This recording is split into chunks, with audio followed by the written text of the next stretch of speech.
Stories of Great Christians.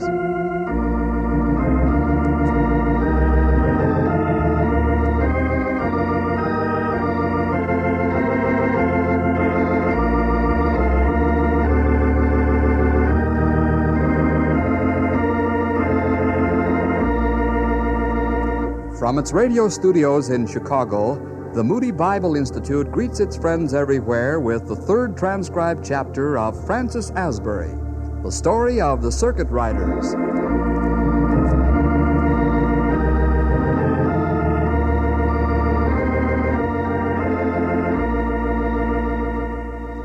Francis Asbury was an only child, and his mother was the dominative influence in his life. It was she who taught him to read at an early age, and in that reading taught him also to love the Scriptures. Although the lad led a very restricted life, an environment that was reflected in his later life, still this influence of his mother was an important factor in his coming to an early decision for Christ.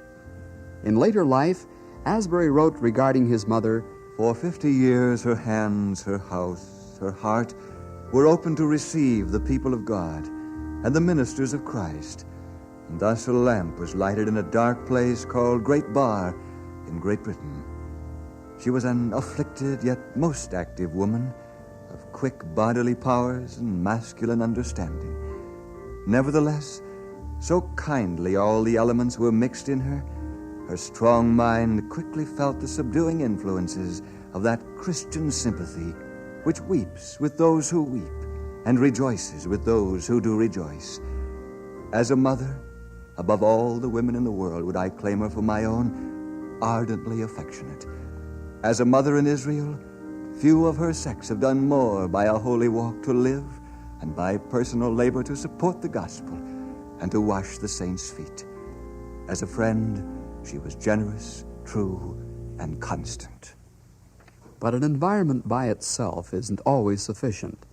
Young Francis did not succeed in school because his aloofness, or perhaps it was kind of inferiority complex, caused much misunderstanding with the schoolmaster. He served as a page in a wealthy family where, as Asbury himself put it, he became exceedingly vain, though not openly wicked. Then followed several years of apprenticeship to a buckle maker, and then a chance meeting with a Mr. Palmer. "Son, have you been converted?" "I'm afraid I do not understand you, sir. I read the Bible, of course, but perhaps you are a Methodist. Are you, sir?" "No, as a matter of fact, it's not Methodism or any other church that counts. Son, life is too short not to think of our soul's salvation. Think seriously about it, son." And think about it he did.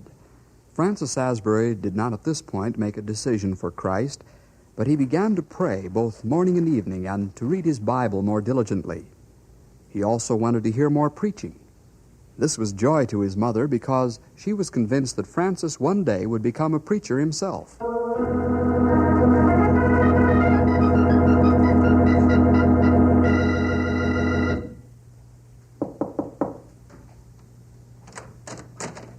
May I come in, Reverend? Of course. Come in, my boy. I would like to have a bit of a chat with you, sir. Certainly. Sit down, Francis. Thank you. What seems to be troubling you?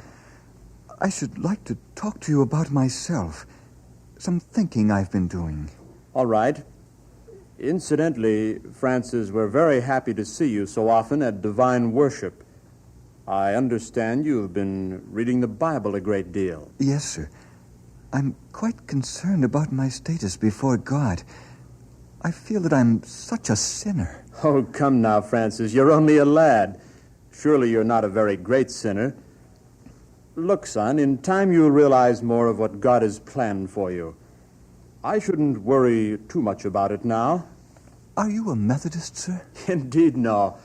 I'm a high churchman, and I might say quite satisfied with that. Who are the Methodists?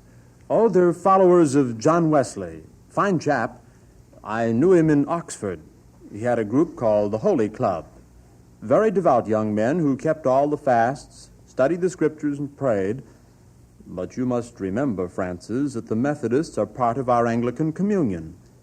I believe these people are very sincere, although for myself I can't quite reconcile their extreme enthusiasm and emotionalism with orderly worship.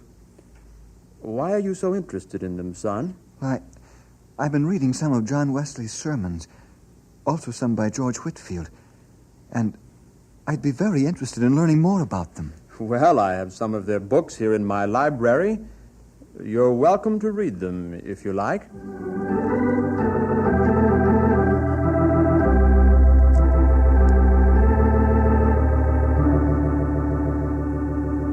Mother, what can you tell me about the Methodists? Not too much, son. We do permit them to hold services in our home, although I've never joined them. Are they just overly enthusiastic about divine things? I don't think so, Francis. One thing I do like about them is their emphasis upon a personal relationship with Christ. Sometimes we don't hear this in our regular services. And the Methodist societies are very concerned in having Christians live like Christians. That's why they hold meetings in homes, but never at times when it would conflict with a regular church service. I see. I'd like to hear a real Methodist preacher. Not just a layman, but a preacher. There's some in West Bromwich, but I hear there's a regular Methodist evangelist coming to Wensbury. That's much closer. When? Next week. The evangelist's name is John Fletcher. Well, then, I think I'll go to Wensbury. I'm afraid the rector here can't help me very much.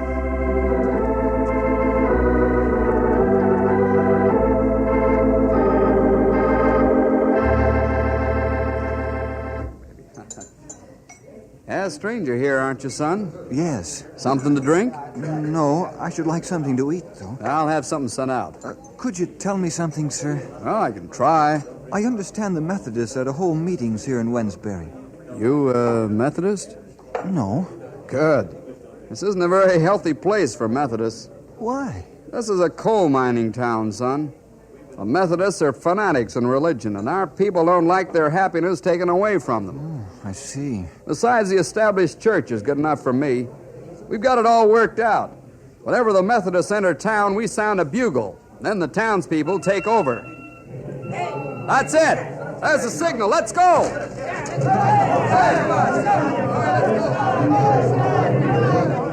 are. Those two men on horseback. They're the Methodists. Stone them! Stone the Methodists! That's important. Leave us alone. We don't need your preaching. Look! They're stopping at Widow Harris's place. Throw the torch!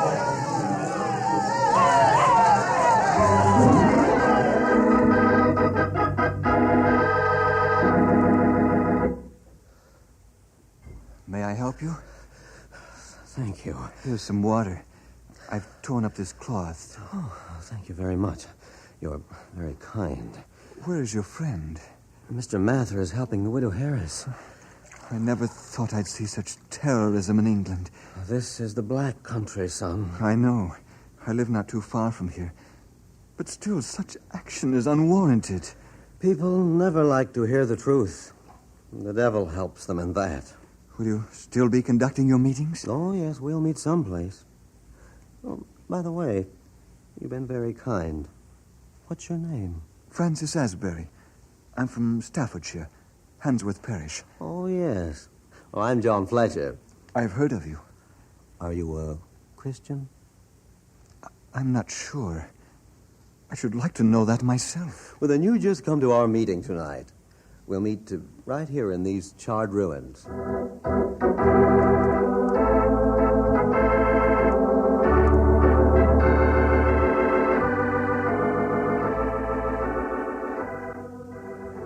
That is the age-old story of the cross, of a man who died for you. You hear a great deal today of your freedom from the law, that you are free to do anything you wish. And hence we see the overt sin of Wensbury. It is only once you realize the claims of the cross that, as Paul, you learn what it means to be a bondslave of Christ. Will you decide for him? Will you? Tonight. Parson, I'd like to know more about this. I I was one of those fellows who stoned you today. But I was wrong. God has been speaking to me. I know I'm a sinner. Well, you just wait right here, my friend. I'll talk with you in a moment. But what about you, young man? You told me earlier that you didn't know if you were a Christian. Well, why not make sure? Who? Me, sir? Not today, sir. Another day.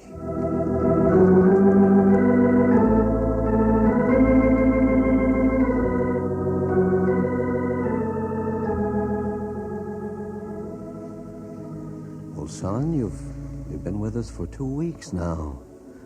We're leaving Wesbury on the morrow. Tell me, what is it that's keeping you from accepting Jesus Christ and his finished work? It's hard to say, Mr. Fletcher. I think I'm looking for some strange feeling about it. I've heard that one must be supremely happy when he is converted. Nay, nay, lad. That is all wrong. What do you say, Mr. Mather? I was converted in my 18th year up in Scotland. I've told you, haven't I, that my father was a baker? Yes. Well, I had somewhat of your idea about happiness.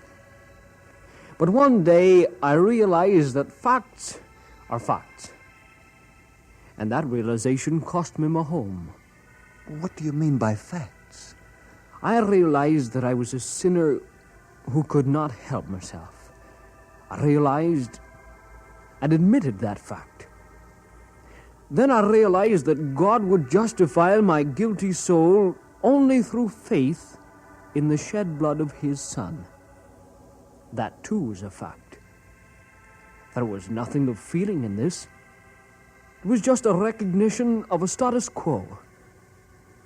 However, after I realized this and asked God to forgive and save me, there was happiness. Francis, how about it? Why not decide for Christ now?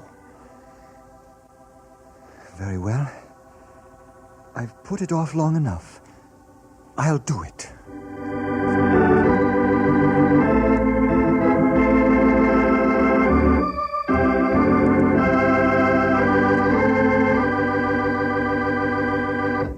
Francis, I never thought I'd see my own home used as a church, and my own son as the preacher. Don't feel that way about it, Father.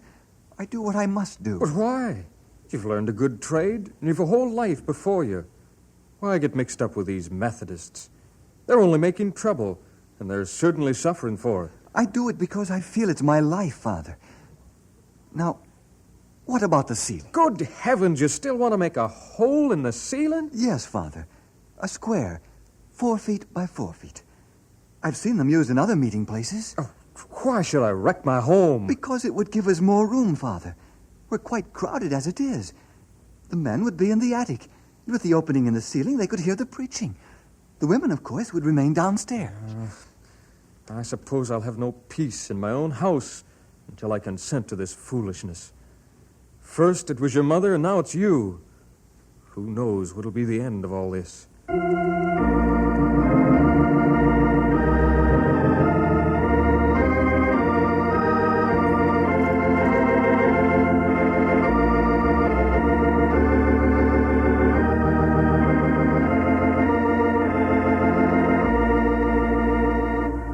And so we conclude Chapter 3 of Francis Asbury, the story of the Circuit Riders. We are presenting another in the transcribed series of stories of great Christians, which come to you from the radio studios of the Moody Bible Institute in Chicago.